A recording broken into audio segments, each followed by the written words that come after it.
సంస్థాపనార్థాయ సంభవామి యుగే యుగే.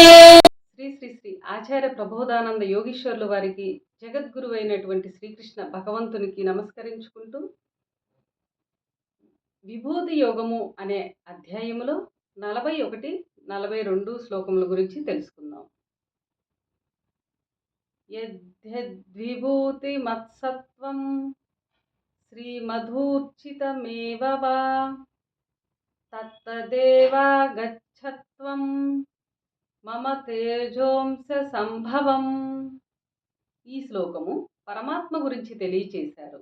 భావము: సర్వజీవరాశులందు మహిమ గలది, శుభకరమైనది, పేరు పొందినదేది కలదో అది ఎల్ల తేజము వలన పుట్టినదేనని తెలియను.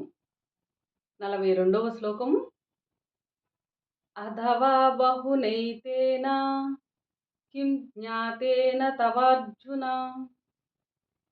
విష్ణవ్యాహమిదం కృత్స్నా మేకాంశేన స్థితో జగత్. ఈ శ్లోకం కూడా పరమాత్మ గురించే తెలియచేశారు. భావము: అట్లు కాకున్నా ఇన్ని విధములుగా నేను చెప్పి ఏమి ప్రయోజనము? నా యొక్క ఎన్నో అంశములలో ఒక్క అంశచేతనే జగత్తంతయు ఉన్నదని తెలియము. వివరము: అన్నిటికంటే మిన్నగా చెప్పుచున్నానని చివరగా ఒక మాట చెప్పాడు భగవంతుడు. ఆయనకున్న అనంతమైన అంశలలో ఒకే అంశ చేత ఈ చరాచర ప్రపంచమంతయు నిలిచి ఉన్నదని అన్నాడు. ఈ చివరి మాటతో ఆయనెంత గొప్పవాడో గ్రహించవచ్చును. విశ్వమును గూర్చి యోచించిన అంతు చిక్కనిదిగా ఉన్నది.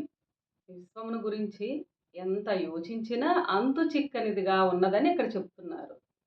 ఎన్నో గోళములు, నక్షత్రములతో నిండి ఉన్న ప్రపంచములో మనమున్న భూమియే చిన్నది. ఈ భూమి మీదనే సమస్త జీవరాశులు ఉన్నవి. ఈ జీవరాశులు అనంత విశ్వము అంతయు ఏకాంశేన స్థితో, ఒక్క అంశలోనే ఉన్నాయంటే ఆకాశము గగనం శూన్యం అన్నట్లు పరమాత్మ అనంతము. ఇక్కడ ఏమన్నారంటే ఏకాంశేన స్థితో అని ఒక్క అంశలోనే ఉన్నాయంటే ఆకాశము గగనం శూన్యం అన్నట్లు పరమాత్మ అనంతము, అనిర్వచనీయం అని అనవలసిందే. ఇంతటితో ఈ విభూతి యోగము అనే అధ్యాయము సమాప్తమైనది. అందరికీ నమస్కారం.